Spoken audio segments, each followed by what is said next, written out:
Dear student, today we discuss in the microbiology as a biological field. કે આપણે આગલા લેક્ચરની અંદર વોટ ઇઝ અ માઇક્રોબાયોલોજી વિશે study કર્યું હતું. તો આજે આપણે શું જોવાનું છે તો કે માઇક્રોબાયોલોજી રહ્યું એ એક બાયોલોજીકલ સાયન્સ છે, એ આપણે પુરવાર કરવાનું છે. તો સૌપ્રથમ બધાય પોતાનું લાઈવ ચેટની અંદર શું કરશો, નામ લખી અને કેપ્શન લખી નાખજો. તો આપણે જોઈએ તો કે what is the relation between microbiology and biology. આપણે આજે શું જોવાનું તો કે relation between microbiology and biology, બાયોલોજીનો અને માઇક્રોબાયોલોજીનો રિલેશન શું છે. ત્યારબાદ હાઉ સ્ટડી ઓફ માઇક્રોબાયોલોજી, કે માઇક્રોબાયોલોજીની સ્ટડી કેવી રીતે આપને હેલ્પફુલ થાય છે, કેના માટે તો કે understanding the principle of biology, બાયોલોજીના અમુક પ્રિન્સિપલને સમજવા માટે માઇક્રોબાયોલોજી કેવી રીતે ઉપયોગ થાય એના વિશે આપણે વાત કરવાની. તો first of all the science of microbiology, કે માઇક્રોબાયોલોજીની સાયન્સ રહ્યું include the study of organism, કે એની અંદર કેવી સ્ટડી થશે તો કે સ્ટડી ઓફ ઓર્ગેનિઝમ. એક પછી એક આપણે બધા જ પોઈન્ટ જોવાના છે. તો કે માઇક્રોબાયોલોજીની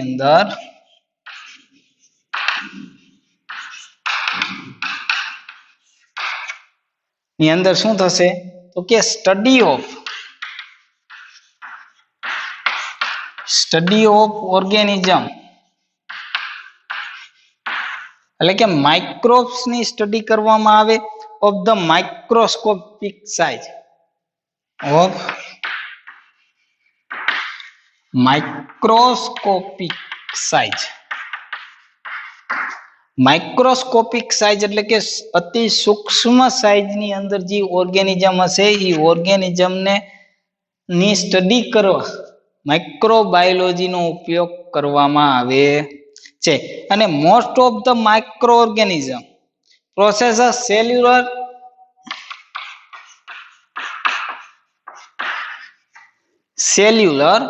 શું હે ઓર્ગેનાઇઝેશન.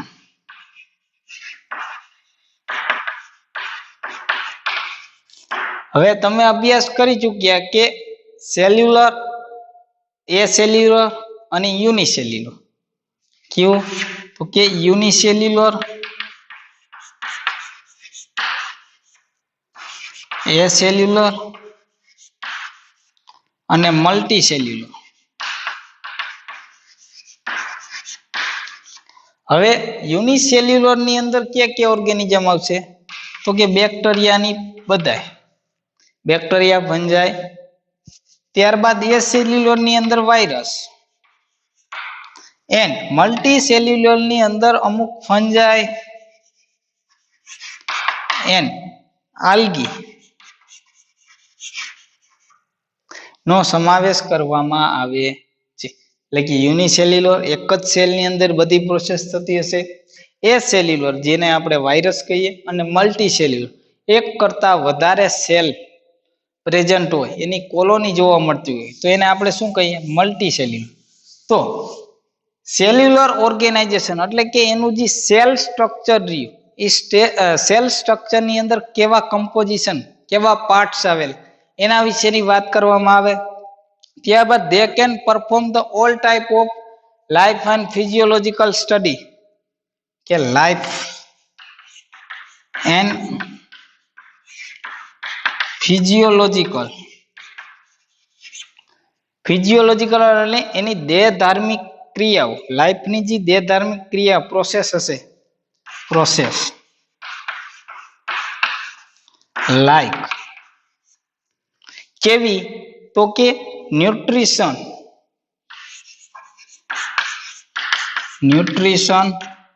રેસ્પિરેશન, ડાયજેશન,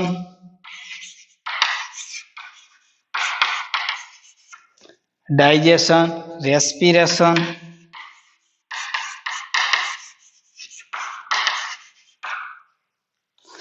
વગેરે જેવી, extraction, growth, reproduction,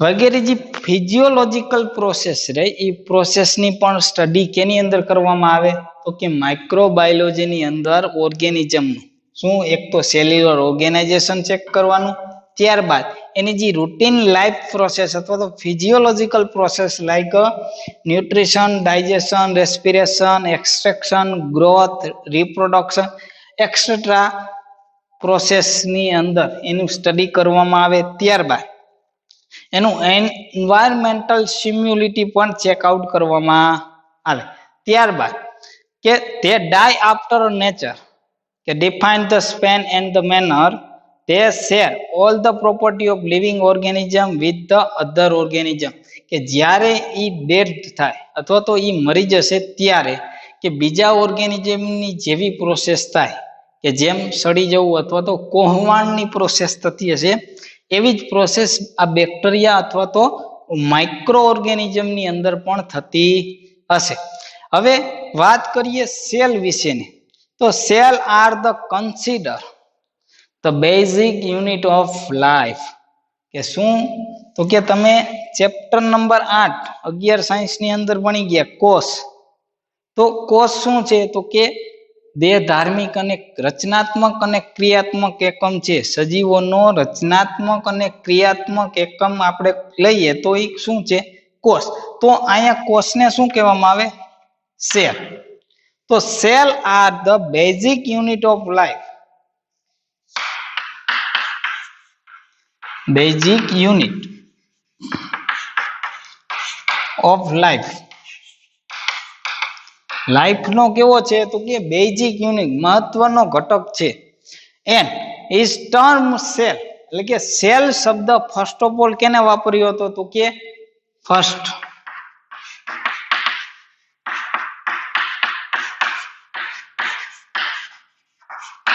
Robert Hooke નામના સાયન્ટિસ્ટે first of all Robert Hooke કે એને first of all cell word use કર્યો હતો કેના માટે તો કે બેઝિક યુનિટ ઓફ લાઈફ. ક્યારે તો કે ઈસવીસન 1865 ની અંદર સૌ પ્રથમ Robert Hooke considered the word of cell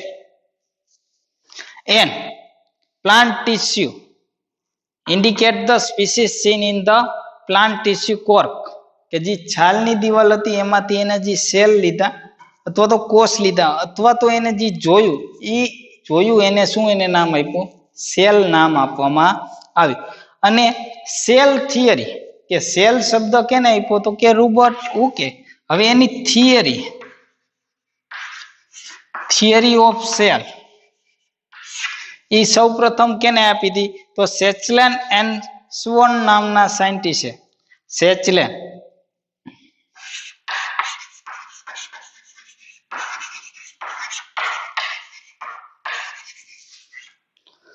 સેચલેન and swan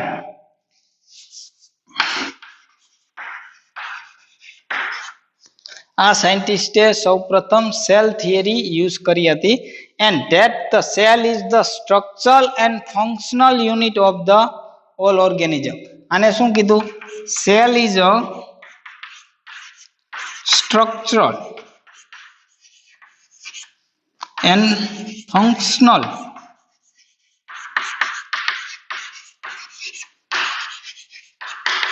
unit of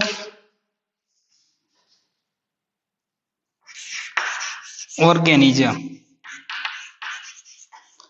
કોઈ પણ સજીવની અંદર એનું સ્ટ્રક્ચરલ એન્ડ ફંક્શનલ યુનિટ તરીકે વર્ક કરતું હોય એને સેલ કીધું. કેને સેચવેન એન્ડ સ્વોન નામના સાયન્ટિસ્ટે કહેવામાં આવ્યું કે કોઈ પણ સેલ રહ્યો એ સજીવનો રચનાત્મક અને ક્રિયાત્મક એકમ છે. રચનાત્મક એટલે સ્ટ્રક્ચરલ એન્ડ ફંક્શનલ એટલે કે ક્રિયાત્મક એકમ. હવે ત્યારબાદ cell consist of the protoplasm કે સેલની અંદર પ્રોટોપ્લાઝમ આવેલું હોય છે. Cell consist of the protoplasm.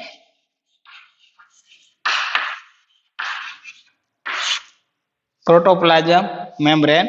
Protoplasm is the complex, gelatinous and material of water and proteins. કે આની અંદર શું આવેલું હશે? પ્રોટોપ્લાઝમ શેનું બનેલું? તો સૌપ્રથમ કોમ્પ્લેક્સ રચના હશે, ત્યારબાદ જીલેટેનિયસ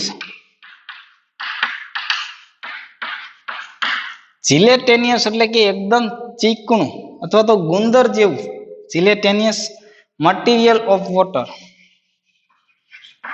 મટીરિયલ્સ ઓફ વોટર એટલે કે ચીકણો સ્ત્રાવ હશે, એન પ્રોટીન્સ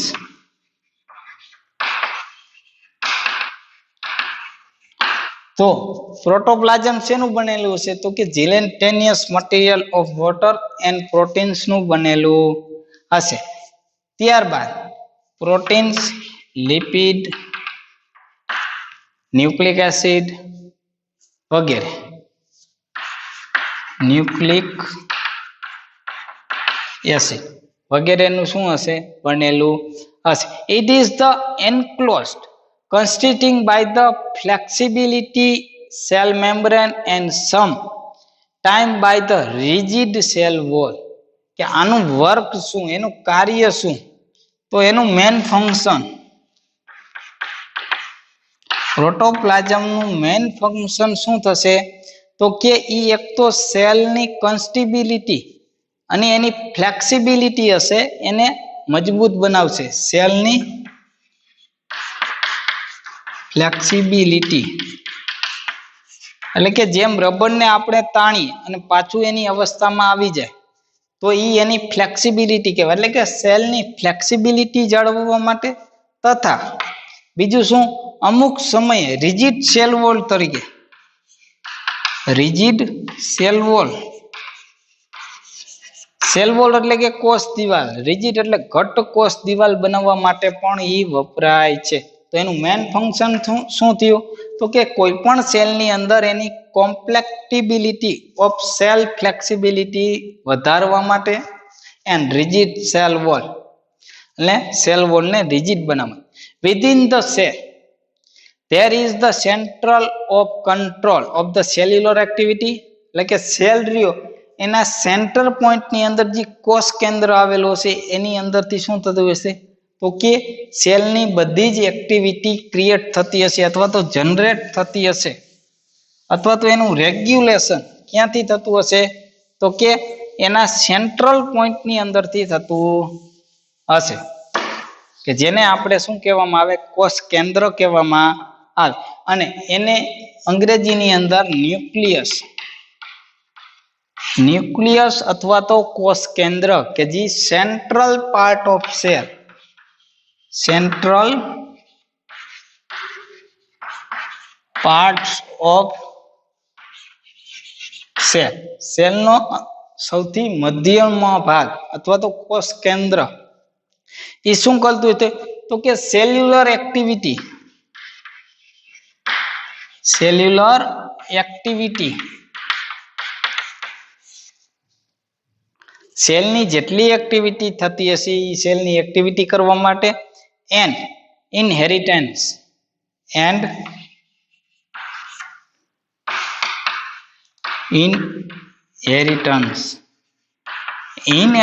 એટલે કે આનુવાંશિકતા માટે, એટલે કે વારસામાં એપ્લાય કરવા માટે જે ડીએનએ માં ચેન્જ થશે અથવા તો ડીએનએ જીનની અંદર ચેન્જ થશે એને આપણે શું કહીએ? ઇનહેરિટન્સ અથવા તો આનુવાંશિકતા, એના માટે જવાબદાર હોય એને આપણે શું કહીએ? ન્યુક્લિયસ કહેવામાં આવે. હવે એની અંદર એક બીજી રચના આવેલી હોય એને ન્યુક્લિયોઇડ કહેવામાં આવે. ન્યુક્લિયોઇડ કે જે પ્રોટોઝોઆની અંદર, પ્રોકેરિયોટિકની અંદર જોવા મળે છે. હવે આપણે વાત કરી, આ હતું સેલની વાત, કે ક્યાં ક્યાં સાયન્ટિસ્ટે સેલ વર્ડ આપ્યો, ત્યારબાદ સેલ થિયરી, સેલ થિયરીના આધારે શું? તો કે structural and functional unit of the organism કે ઓર્ગેનિઝમનો સ્ટ્રક્ચરલ એન્ડ ફંક્શનલ યુનિટ કોઈ પણ હોય તો એ શું છે તો કે સેલ છે. ત્યારબાદ સેલના અમુક પાર્ટ વિશે આપણે જોયું. ત્યારબાદ બ્રાન્ચ ઓફ બાયોલોજી કે બાયોલોજીની અંદર બ્રાન્ચ કેટલી આવે તો સૌ પ્રથમ ક્લાસિફિકેશન ઓફ બ્રાન્ચીસ ઇન્ક્લુડ કે એની અંદર બોટની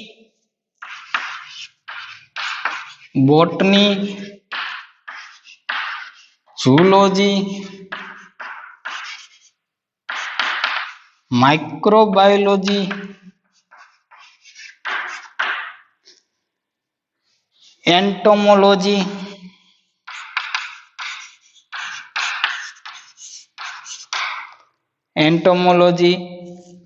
ત્યારબાદ molecular biology branch of biology. Classes of branch include કે બોટની એટલે કે જે આપણે various aspect of study of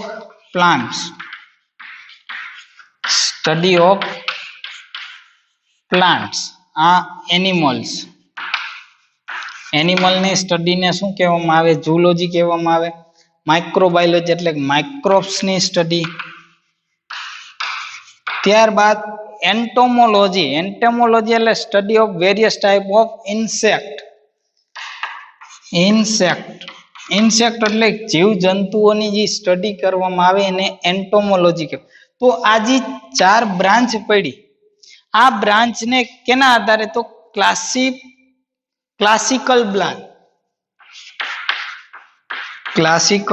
branch મુખ્ય બ્રાન્ચ આ છે. હવે ત્યારબાદ તો કે branch according to level of study કે એનું જે લેવલ કરીએ આની અંદર પણ એટલે કે જે મેન બ્રાન્ચ રહે એ મેન બ્રાન્ચની અંદર લેવલ ઓફ સ્ટડી જોઈએ. લેવલ ઓફ સ્ટડી તો લેવલ ઓફ સ્ટડી ની અંદર શું તો કે મોલેક્યુલર બાયોલોજી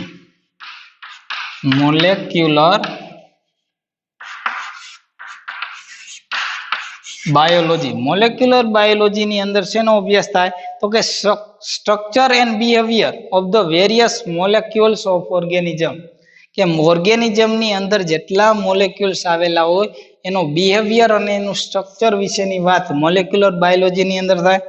ત્યારબાદ સેલ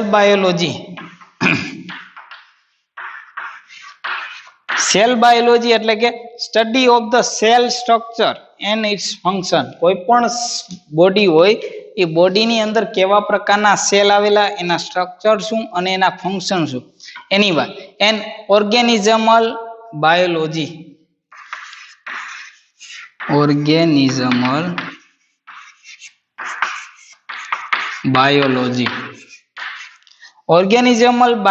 એટલે કે સ્ટડી ઓફ વેરિયસ ઓર્ગેનિઝમ એટલે કે અલગ અલગ ઓર્ગેનિઝમ ની સ્ટડી કરવાના લાઈક પ્લાન્ટ્સ એલિમેન્ટ્સ માઇક્રોબ્સ વગેરેની સ્ટડીને ઓર્ગેનિઝમલ સ્ટડી કહેવાય. હવે branch according to the form of and function. હવે ત્રીજો એનો ટાઈપ પાડવામાં આવ્યો. પહેલો ટાઈપ પાડવામાં આવ્યો મેન ક્લાસિકલ, ત્યારબાદ level and form and its function. Form and function ના આધારે અમુક બ્રાન્ચ પાડવામાં આવી. એ બ્રાન્ચ ને મોર્ફોલોજી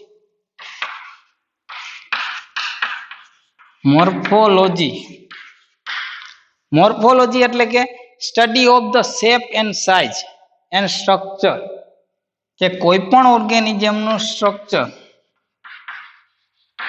અથવા તો એનું શેપ એન્ડ સાઇઝની સ્ટડી કરવામાં આવે. શેપ અને એના સાઇઝની સ્ટડી કરવામાં આવે તો એનું મોર્ફોલોજી કહેવામાં આવે છે. ત્યારબાદ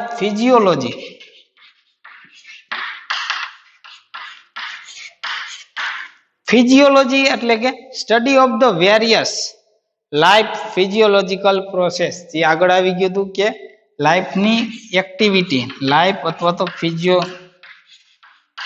ફિઝિયોલોજીકલ પ્રોસેસ. અલગ અલગ પ્રોસેસની વાત કરવામાં આવે તો એને આપણે ફિઝિયોલોજીકલ સ્ટડી કહેવાય. મેટાબોલિઝમ. મેટાબોલિઝમ એટલે કે study to the all kinds of biochemical reaction, કે કોઈ પણ સજીવની અંદર જેટલી બાયોકેમિકલ રિએક્શન થતી હશે. બાયોકેમિકલ રિએક્શન એટલે કે એક તો બાયો એટલે કે સજીવની અંદર થાય, અને કેમિકલ રિએક્શન સજીવની અંદર કોઈ પણ પ્રકારની કેમિકલ રિએક્શન થતી હોય તો એને મેટાબોલિઝમ કહેવામાં આવે. અને ત્યારબાદ જીનેટિક્સ. જીનેટિક્સ એટલે કે study of heredity and inheritance or variation and inheritance. Heredity and variation, કે જે ડીએનએ આરએનએ જીન ઉપરની વાત કરવામાં આવે, એના સ્ટડી વિશે વાત કરવામાં આવે તો એને જેનેટિક્સ કહેવામાં આવે છે.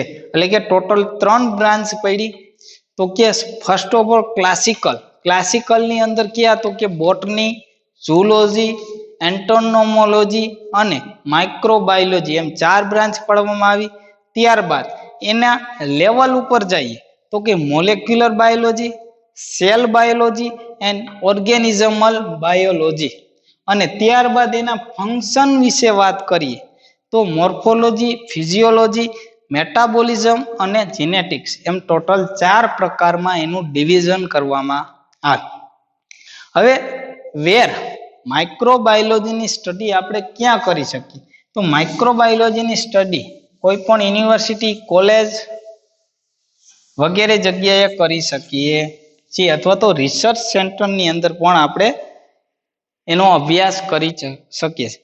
હવે ત્યારબાદ લાસ્ટ પોઈન્ટ તો કે how are the microbes suitable as the research tools in understanding various aspect of biology, કે વેરિયસ આસ્પેક્ટ ઓફ બાયોલોજીની અમુક આસ્પેક્ટને પૂરી કરવા માટે માઇક્રોબાયોલોજીનું રિસર્ચ ટૂલ્સ ક્યાં ક્યાં ઉપયોગી થાય? તો first of all microbes process simple structure which enables the easy study of life process. એક તો એનું સ્ટ્રક્ચર કેવું છે તો કે સ્મોલ સ્ટ્રક્ચર હોય છે. માઇક્રોબ્સ નું સ્ટ્રક્ચર કેવું હશે? સ્મોલ હશે, કેમ કે એક જ સેલની વાત કરવાની હશે. ત્યારબાદ એની જે લાઈફ પ્રોસેસ રહી, લાઈફ પ્રોસેસ એ કેવી હશે તો કે સિમ્પલ હશે. એટલા માટે આપણે એને ઇઝીલી ઉપયોગ કરી શકીએ છીએ. ત્યારબાદ there is the similarity between many life process of the microbes and other higher life organism, કે સિમિલર ફોર્મ, સિમિલર રિએક્શન, કે માઇક્રોબ્સ ની અંદર જેવી રિએક્શન થાય એવી જ બધી રિએક્શનો આપણા બધાની અંદર, અથવા તો જે હાયર પ્લાન્ટ અથવા તો હાયર ઓર્ગેનિઝમ રહ્યા એની અંદર જોવા મળે છે. They have a very small size, it is a easily growth. હવે નાની સાઈઝ રહે, સ્મોલ સ્ટ્રક્ચર એટલે કે ઇઝીલી ગ્રોથ, એટલે કે એનો આપણે ગ્રોથ કરવો હોય છે તો એ ઇઝીલી આપણે કરી શકતા હશું. And the test tube or flask, કેની અંદર તો કે ટેસ્ટ ટ્યુબ અને ફ્લાસ્ક ની અંદર આપણો વિકાસ ન થાય ટેસ્ટ ટ્યુબ અથવા તો ફ્લાસ્ક ની અંદર, પરંતુ માઇક્રોબ્સ નો ગ્રોથ આપણે ટેસ્ટ ટ્યુબ અથવા તો ફ્લાસ્ક ની અંદર કરી શકીએ છીએ. Another variable feature is the તે ગ્રોથ રેપિડલી. હવે ગ્રોથ ઇઝીલી કરી શકીએ, સાથે જ રેપિડલી ગ્રોથ એટલે કે એકદમ ઝડપથી આપણે એનો વિકાસ કરી શકીએ છીએ.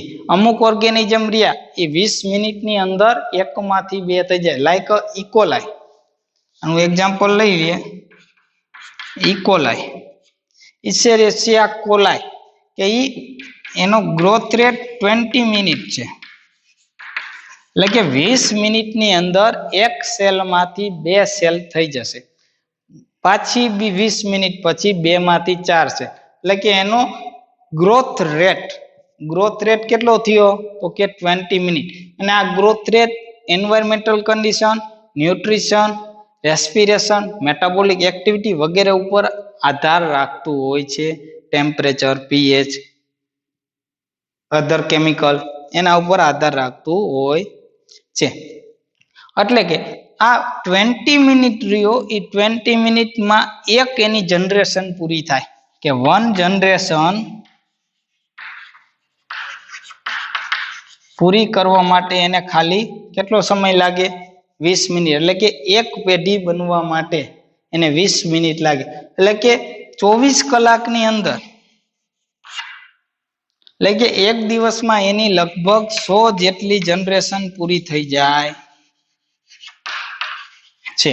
એટલે કે આપણે એના ઉપર અભ્યાસ કરી શકીએ કે એક જનરેશન થી 100 જનરેશન સુધી અથવા તો એનાથી વધારે જનરેશન વિશેની વાત કરવી હોય, આપણે એની સ્ટડી કરવી હોય તો આપણે અમુક સમયમાં જ એનો અભ્યાસ થઈ શકશે.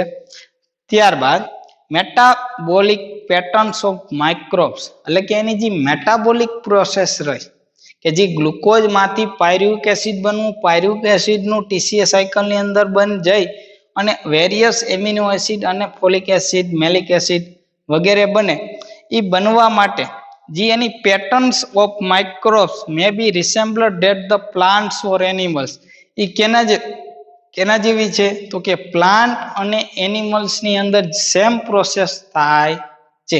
આપણી અંદર જે પ્રોસેસ થાય ગ્લુકોઝમાંથી glucose 6 phosphate, fructose 6 phosphate, fructose 1,6 phosphate અને પાયરુવેટ બને, તો એ જ આખી પ્રોસેસ એટલે કે મેટાબોલિક પેટર્ન રહી. મેટાબોલિક પેટર્ન્સ, મેટાબોલિક પેટર્ન્સ એ સેમ હશે એનિમલ્સ એન્ડ પ્લાન્ટ્સ ની અંદર જેવી થતી હશે એવી જ એની અંદર પણ થતી હશે. Mode of the energy ટ્રેપિંગ of the microbes can resemble plants or animals, કે એનર્જી ટ્રેપિંગ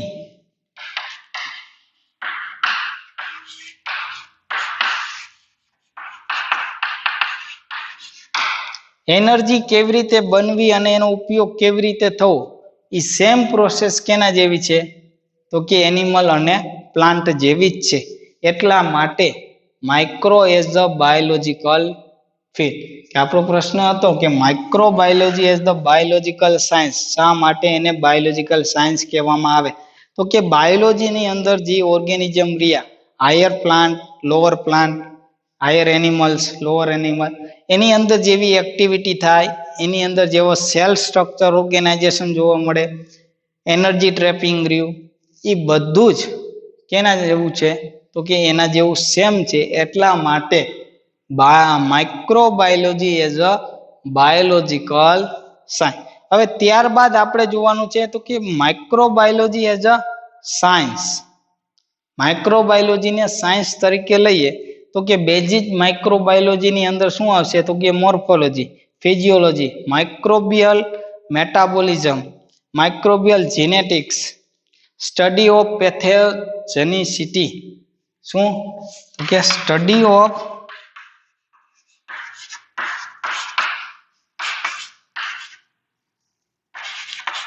પેથોજેનિસિટી.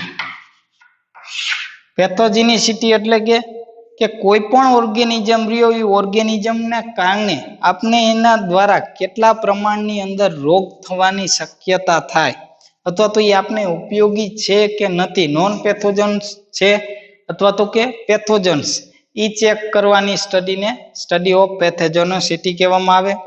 માઇક્રોબિયલ ઇકોલોજી એટલે કે ecological characteristic, ecological characteristic. Ecological એટલે કે આપણા ભૂગોળની અંદર પૃથ્વી ઉપર આજુબાજુમાં એ કેવી રીતે ગોઠવાયેલા, એની કેરેક્ટરિસ્ટિક શું, એના લક્ષણો કેવા, એ પણ એની અંદર સમાવેશ થાય છે. ત્યારબાદ ટેક્ઝોનોમી, ટેક્ઝોનોમી એનું નામકરણ કેવી રીતે એને ક્લાસ પાડવામાં આવ્યા. ત્યારબાદ એપ્લાઇડ માઇક્રોબાયોલોજી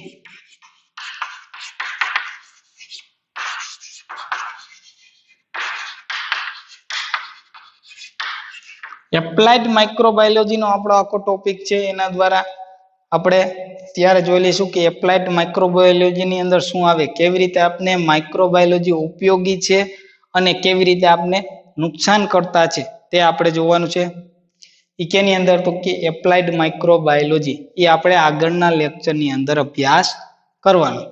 તો શું જોયું આજે આપણે તો કે microbiology as the biological science. તો એની અલગ અલગ પ્રોસેસ હતી. તો કે કેમ, શા માટે, કેમ કે બાયોલોજીની અંદર જેવા સ્ટ્રક્ચર આવે, સેલ આવે, એના કમ્પોનન્ટ આવે, એવા જ બધા કમ્પોનન્ટ અથવા તો એવી જ પ્રોસેસ, એવી જ રિએક્શન, એવા જ કેરેક્ટરિસ્ટિક કેની અંદર જોવા મળતા હતા, માઇક્રોબાયોલોજીની અંદર જોવા મળતા હતા. તો એટલા માટે આપણે એને શું કીધું તો કે microbiology as the biological science.